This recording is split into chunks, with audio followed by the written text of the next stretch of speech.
Buenas tardes, voy a participar en el 19º Encuentro Internacional de Investigadores de Lenguas, Literatura y Educación, congreso académico que se va a llevar a cabo entre el 25 al 27 de marzo de 2026. Mi nombre es Claudia Panicet.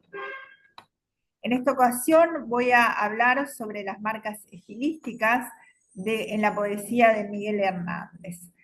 Se analizarán algunas de las poesías de Miguel Hernández para desentrañar sus marcas estilísticas destacadas. Se investigarán algunos temas como ser la vida, la muerte, el amor y la guerra y el pueblo. El marco teórico será la del lingüista francés Pierre Guiraud. En sus textos La estilística y la semántica se tomarán algunos poemas de Miguel Hernández y se estudiarán los siguientes elementos: la estilística descriptiva o de la expresión, eh, tomando en cuenta fonética, morfología, semántica y sintaxis, la estilística genética o del individuo, las metáforas singulares, la semántica de la expresión, los campos semánticos, la semántica estructural, también la simbología y significado de los poemas. Se encuentran elementos de análisis significativos, como el cuchillo que integra la estilística del individuo, pues se integra el cuerpo de hábitos lingüísticos especiales del poeta. Su poesía cálida y sensible en algunos poemas se convierte en trágica y dolorosa en otros. Es un poeta destacado que manifestó una particular forma creativa conformando un estilo de una especialidad profundidad expresiva. Introducción. La semántica y la estilística son dos disciplinas complementarias que se encuentran estrechamente ligadas. Ambas nos permiten estudiar en profundidad la obra literaria mediante la comprensión de la función cognitiva y de la función expresiva del lenguaje, considerando la palabra crítica como estudio de la obra y no su enjuiciamiento.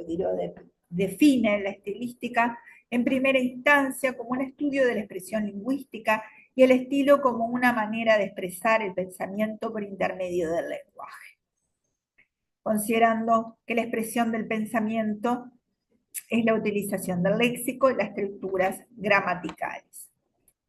Quiero distingue dos estilísticas que son la descriptiva o de la expresión, depende de la semántica o del estudio de las significaciones, y considera las estructuras y su funcionamiento dentro del sistema de la lengua. La estilística genética o del individuo estudia el lenguaje como la expresión específica del sujeto hablante relacionándose con la crítica literaria. La estilística genética determina las causas, no los efectos, como la descriptiva. Entonces se da una diferencia fundamental entre estas dos divisiones. Se define la estilística de la expresión de la siguiente manera: es el estudio de los valores expresivos e impresivos propios a los diferentes medios de expresión de que dispone la lengua. Considerando la estilística descriptiva o la estilística de la expresión es la acción de manifestar el pensamiento por medio del lenguaje. Consiste en la forma de actualizar el pensamiento mediante el lenguaje, encerrando un contenido complejo que es plausible de analizar.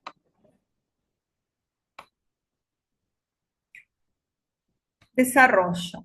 Miguel Hernández es un poeta típicamente español. Dentro de la semántica de la expresión, en su poesía aparece la problemática española a través de su pueblo, de su tierra y de su composición social. La pasión que predomina en su vida es el afán de justicia. Su origen dentro del medio rural y trabajo temprano hacen comprender las desgracias ajenas. Su gran sensibilidad expresa como si fueran propios el dolor y la tristeza de sus semejantes, cosas que suceden en el niño yuntero.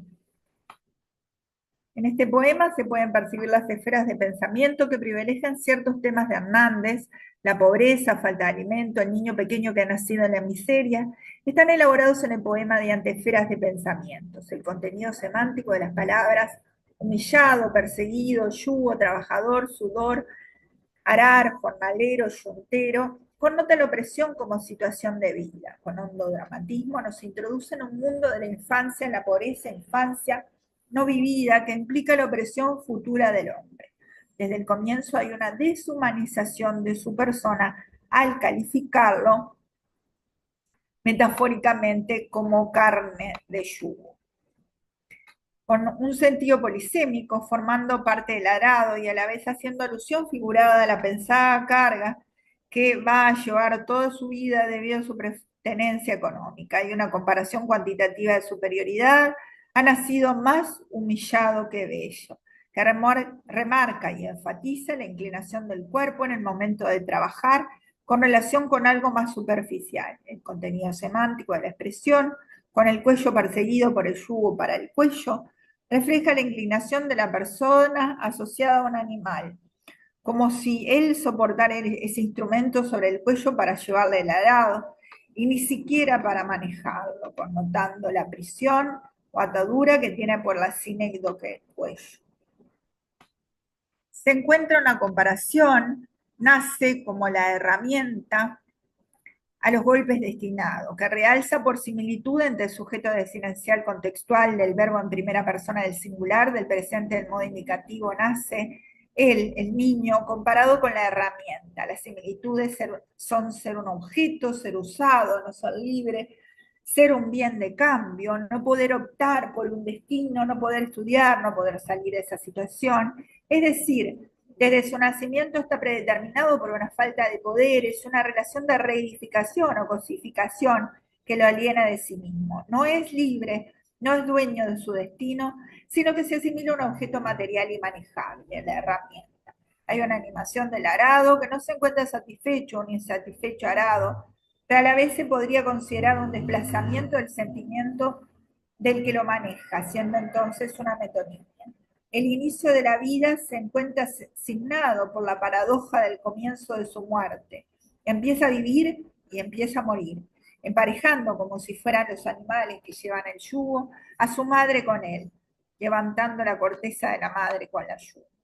El crecimiento del niño está sintetizado con la perífrasis verbal, empieza a sentir, que marca el comienzo de su concienciación sobre la situación vital. Se encuentra una comparación de lo que percibe sobre su vida, con similitud a la guerra, y siente la vida como una guerra, connotando la amenaza constante, la lucha permanente, la injusticia, la imposición del poder sobre el indefenso, la cosificación y disminución de sí mismo. Este sentimiento viene desde muy pequeño, puesto que el niño contar sus años no sabe. Es la contraposición de lo que sí sabe, que el sudor es una corona grave de sal para el labrador. Es una metáfora explícita con la connotación opuesta a lo que significa la palabra corona, que es distinción y poder, puesto que esta corona está clasificada como corona grave, y en el encabalgamiento suave se encuentra el sentido completo, corona grave de sal para el labrador, es decir, una distinción que por su contenido es más una carga y un destino no deseado que de ser labrador toda su vida. Su trabajo realizado con seriedad tiene por alhaja, metafóricamente referido, algo que adorna e importa, pero a lo que califica de esa alhaja es de carne de cementerio, referido a su destino inmanente, y se encuentra una idea de lo que no se puede cambiar o es inexorable. La rima consonante alternada A-B-A se realiza en algunas estrofas aportando belleza estética al poema, que es más sugerente, por ejemplo, a fuerza de golpe, fuerte, bruñido, muerte, reñido. En este caso, enfatizando la idea de la fuerza y su trabajo unido a la metáfora relacionada con los acontecimientos difíciles que Verso de llevar, los golpes de su vida. Me duele este niño hambriento como una grandiosa espina, y su vivir ceniciento lo vuelve mi alma encina. Se encuentra una comparación, figura estilística que consiste en relacionar dos elementos en virtud de una similitud entre ambos. En este caso, el elemento real, término comparado, es el niño hambriento, y el elemento figurado, término comparante, la grandiosa espina. La similitud surge por el sentimiento de dolor que provoca una espina en el cuerpo, asociado al dolor en el alma. El dolor se realza con el sustantivo espina, que denota el objeto extraño clavado en la carne, y connota con el adjetivo grandiosa la espina clavada en el alma. Se encuentra la metáfora singular ceniciento para calificar el vivir del niño, surgiendo de esta palabra de color gris, que se asocia al final de la vida, puesto que las cenizas se asocian a los restos del difunto. Se encuentra a nivel semántico una profunda transgresión y paradoja, puesto que su vida que inicia, que debería ser prometedora y feliz, se asocia a la muerte por la condición de la pobreza del niño. La metáfora de complemento, que emplea alma de encina junto con la metáfora del verbo resolver en presente de modo indicativo, genera un contenido semántico relacionado a la compasión, sensación de angustia y manifiesta la brutal perturbación del interior, intensamente sentido en torno al vivir del niño, ya que revolver contiene las connotaciones que se vuelve a pensar, que preocupa el ánimo, que distorsiona sus sentimientos. El poema concluye con el sufrimiento del poeta como testigo del sufrimiento del niño, ¿ah? Que realce la imagen de la tierra labrantía de amplias dimensiones en relación a su pequeño pie. Épocas de guerra, en el pueblo era agredido, Hernández refleja con honda subjetividad el sentir del pueblo primero. La solidaridad de Miguel con los más necesitados se refleja no solo en sus poemas, sino que puso a su servicio de su pueblo, su juventud y su vida. En este poema, Déjame que me vaya, mediante la repetición anafórica del verbo en imperativo, marca la dureza de la partida. El pronombre enclítico realza la significación que implica el intento de detenerlo de sus seres queridos próximos. La tercera reiteración está reforzada tanto a nivel de la estructura externa, al estar formado por una sola palabra el verso, como a nivel expresivo la presencia de los signos de exclamación, que a nivel fonético se vería acentuado y separado de otros versos por silencio. La angustia, la soledad, la guerra y el alejamiento marca el nuevo uso anafórico del imperativo, mándame, de nuevo con el pronombre enclítico de la primera persona del singular. En esta oportunidad se refiere a la imposición de enviarlo a la guerra mediante el fuerte tono apelativo que implica el empleo del modo imperativo. El mismo proceso de reiteración que en el caso anterior se produce generando ritmo y unidad estilística dentro del poema.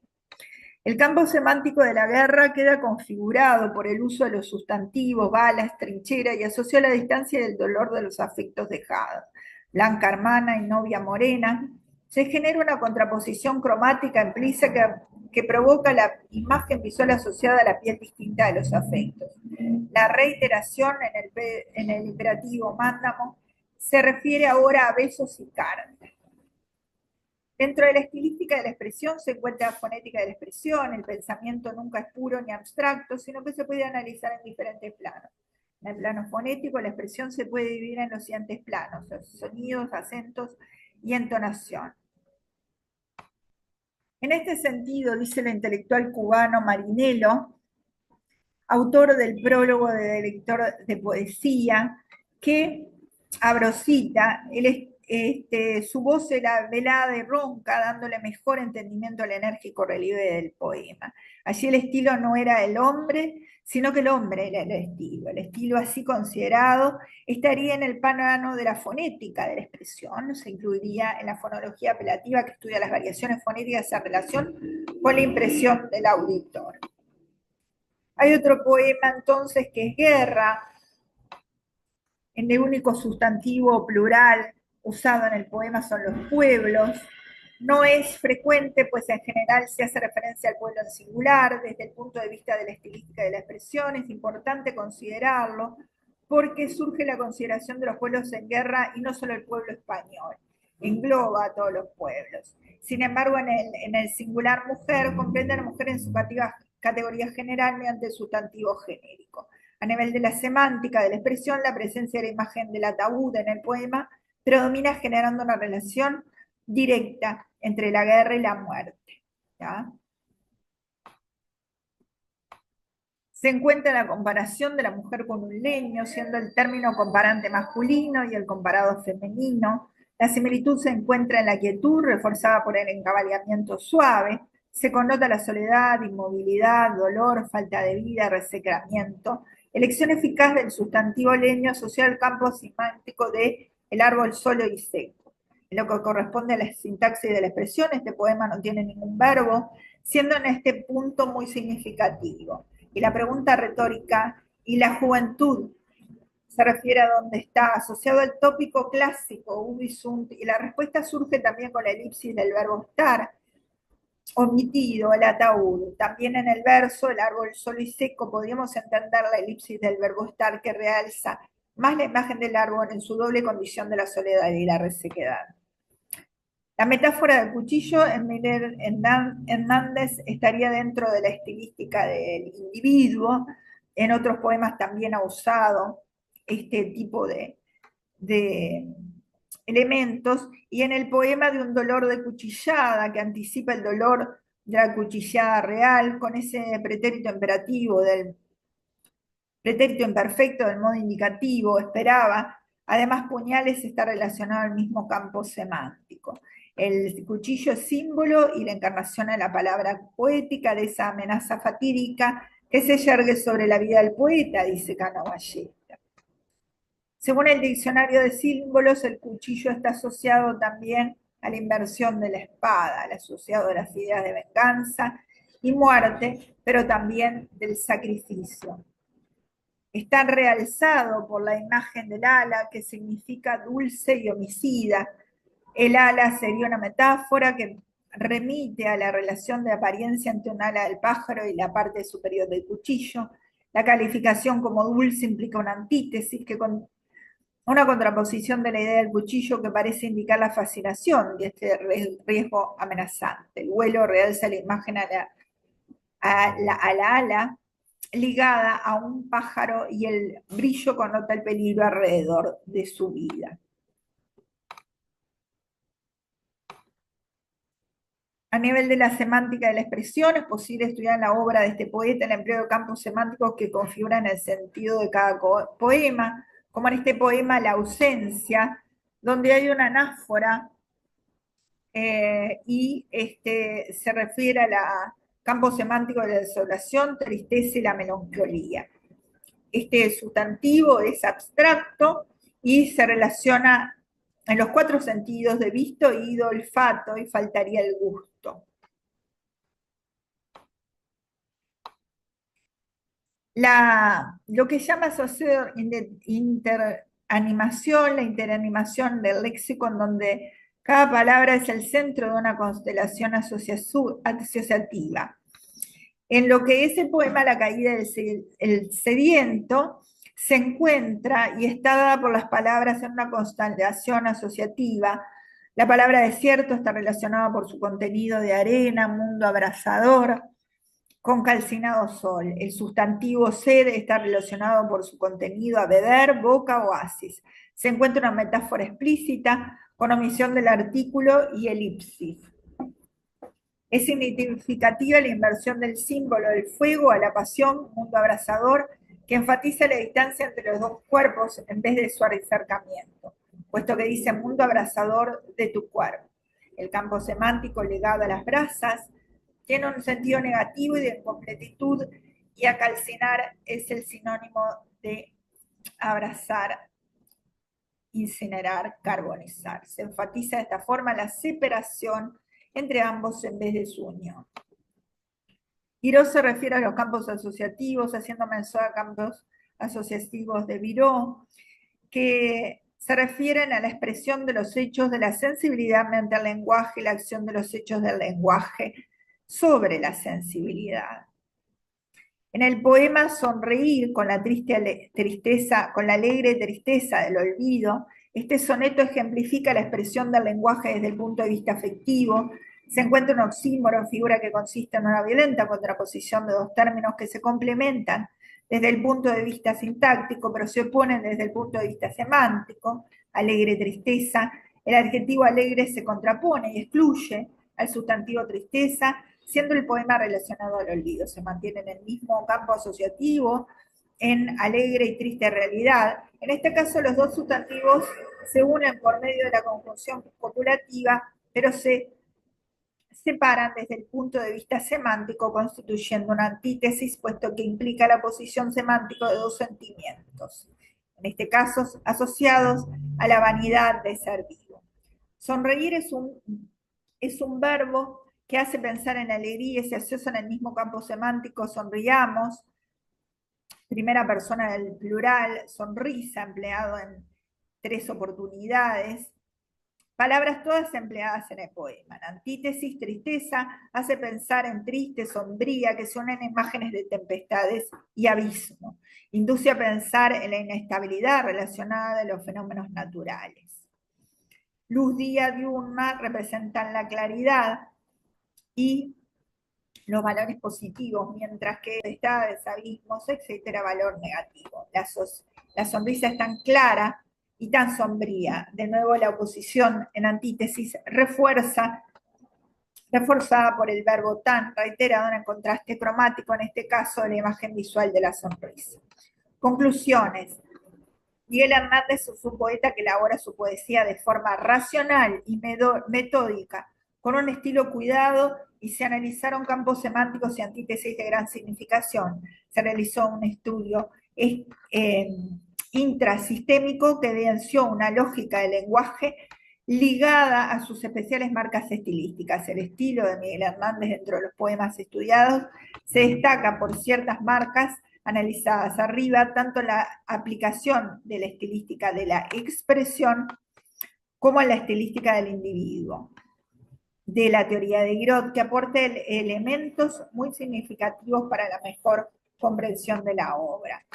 En relación con la semántica de la expresión, los poemas manifiestan una elaboración de un profundo sentido por medio de campos semánticos que procuran la mejor expresión del tema y muy cuidada tanto en las semejanzas semánticas y los campos asociativos como de las contracciones y antítesis en varias de las poesías estudiadas. Se encuentra dentro de las marcas estilísticas una profunda lógica del lenguaje ligada a su particular forma de expresión, exponiendo los problemas sociales que elige jerarquizar, interrelacionados con la conformación de sus temas preferidos, la vida, la muerte, la guerra y el amor. Fue un poeta excepcional que manifestó una particular forma creativa conformando un estilo de una especial profundidad expresiva. Muchas gracias.